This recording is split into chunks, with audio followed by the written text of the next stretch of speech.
Hey everyone, welcome back to the Grabner channel. Today, we're featuring a figure that looks like a simple kitbash, but it's definitely more than that. Majin Piccolo. So, we used a Tonsen Conning Devourer kit for this figure, and I made him a special beam cannon. It is a simple 3D printed piece, just FDM. Most of the work went into sanding and airbrushing the energy effect.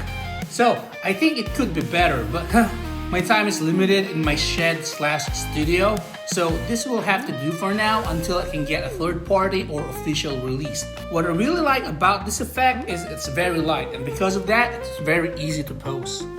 Check out the details of the cape. It drapes perfectly over that super blue torso. This is actually my third attempt at doing soft goods. Sentry and Void were the first ones. You can look them up on the channel if you want to check them out. Those bendy wires along the edges of the cape make it so much better. This is what's left of the Tonsen kit. We got 2 more extra head sculpts and 3 pair of hands. I wish I should have used spandex for the cloth though, because I just used regular Walmart fabric and they attract stains like crazy. Well, this fella's gonna stay inside the decal, so I hope it stays white-ish. Now, that weighted shoulder guard is made out of PLA+. Maybe later I can do a flexible resin so it won't interfere with the figure's shoulder articulation. All of Super Boo's articulations remains intact. Stay tuned because after this poses, I'll walk you through on how I did the figure. I think it's pretty easy. So here he is, Super BUCCOLO or Majin Piccolo, what have you. Ooh, and I almost forgot. The head is still interchangeable with the rest of the Tonsen parts as well as the hands. It's also cool that the kit came with this sparky finger accessory that's perfect for the special beam cannon. Alright, welcome to the WIP part of the video. Now, the sides and bottom part of the cape, I use a brother sewing machine that I bought in a garage sale for like 15 bucks. I used this bendy wire that I got from Walmart for cape posability. The top part of the cape, I'm just winging it. Now, I don't know exactly what this part of the cape is called, but it's just a 3D printed piece that I designed from Blender.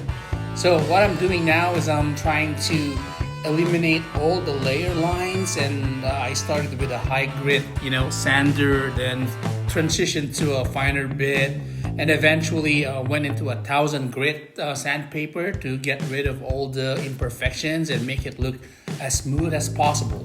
Okay, so moving on to the figure. The Super Boo figure neck is a little bit too fat in my opinion in comparison to the Tonsen art kit, so I had to shape down a little bit of it to make a good proportion. Next is I screwed the cloth into the figure's body using very small screws. Totally unnecessary. You can just glue it if you want, but me, I have OCD I think, so this is the way to go.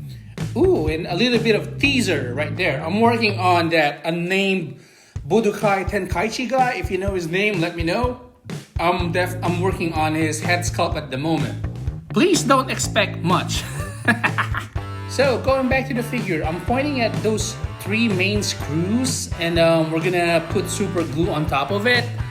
Just, not too liberal, just a little bit will do. And I made sure that the glue is on the cloth, not on the figure itself. Another teaser coming up is my Super Saiyan 3 Bardock. What's special about this figure is I use magnets on the faceplates. Alright, thank you for watching guys. See you on the next video.